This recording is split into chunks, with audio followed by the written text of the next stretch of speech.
Me presento, soy Lizeth Rendón Ceseña, estudiante de la carrera de fisioterapia. Me encuentro en quinto semestre y le voy a presentar Prueba de Jergenson, donde su objetivo es detectar la inflamación del tendón de la porción larga del bíceps braquial. Posición del paciente: sentado con el brazo junto al tórax y el codo pronado y flexionado a 90 grados. Y como hallazgo positivo, aumento de la sensibilidad en la corredera bicipital o luxación ocasional del tendón de la porción larga del bíceps o lesión del ligamento transverso. Prueba de Smith, donde su objetivo es evidenciar la inflamación de la porción larga del bíceps braquial. Posición del paciente en sedestación, miembro superior situado a lo largo del tórax, con el antebrazo supinado y el codo extendido. Se efectúa una resistencia a la flexión anterior del hombro mediante una posición manual sobre la cara anterior del tercio proximal del antebrazo y como hallazgo positivo hay presencia de dolor y de prueba de Hopp, donde su objetivo es valorar el músculo supraespinoso y su inserción tendinosa. Posición del paciente de pie con ambos hombros abducidos a 90 grados y rotados internamente y los antebrazos pronados de modo que los pulgares apunten hacia el suelo. Como ejecución se solicita el mantenimiento de la posición ante la aplicación de una fuerza descendente a ambos brazos y como hallazgo positivo el dolor e incapacidad de soportar la fuerza externa indicando un proceso inflamatorio y degenerativo en el tendón supraespinoso. Prueba de Herbert, donde su objetivo es valorar la integridad del tendón del músculo subescapular. Posición del paciente sentado con el hombro completamente extendido y rotado internamente y el codo flexionado de modo que el dorso de la mano contacta con la espalda. Como ejecución, el paciente intenta separar la mano con resistencia del dorso y como hallazgo positivo es la incapacidad para poder separar el dorso de la mano de la espalda y dolor. Prueba de la caída del brazo. Su objetivo es estudiar la integridad de los tendones de los manguitos rotadores y la posición del paciente es de pie.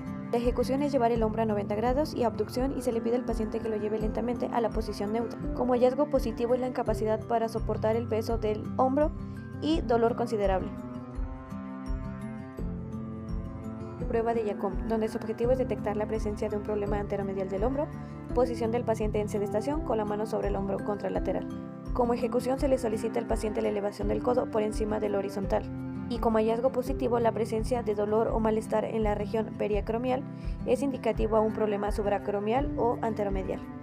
Prueba de luxación bicipital, donde su objetivo es estudiar la estabilidad del tendón de la porción larga del bíceps y la corredera bicipital. Posición del paciente se encuentra sentado con el hombro en abducción y rotación interna, donde la ejecución se efectúa una rotación externa y se repite cuantas veces sea necesario.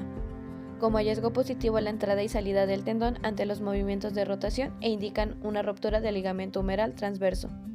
Prueba de Hawkins-Kennedy, donde su objetivo es evidenciar un problema en el anteromedial en el hombro. Posición del paciente en sedestación con el hombro y el codo flexionado a 90 grados. Como ejecución, el fisioterapeuta imprime una rotación interna forzada en el hombro y, como hallazgo positivo, la rotación interna desencadena la aparición del atrapamiento subaracromial y manifestación de dolor o ligera molestia. Prueba de deslizamiento anterior. Como objetivo tenemos detectar una posible ruptura en la zona superior del labrum glenoideo. Posición del paciente de pie y con las manos en las caderas.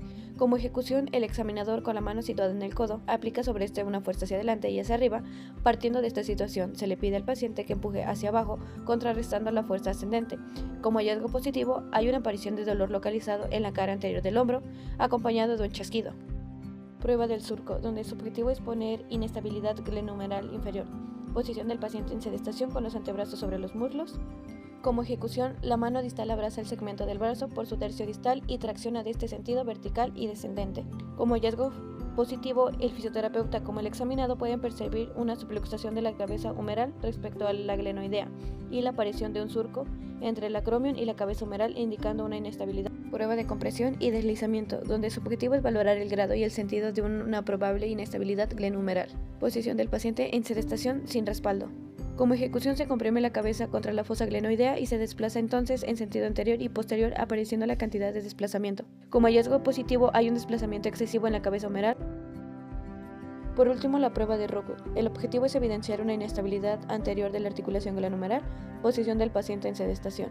Como ejecución, el codo junto al tórax se efectúa una rotación externa pasiva y se abduce el hombro a 45 grados y se repite la rotación externa pasiva.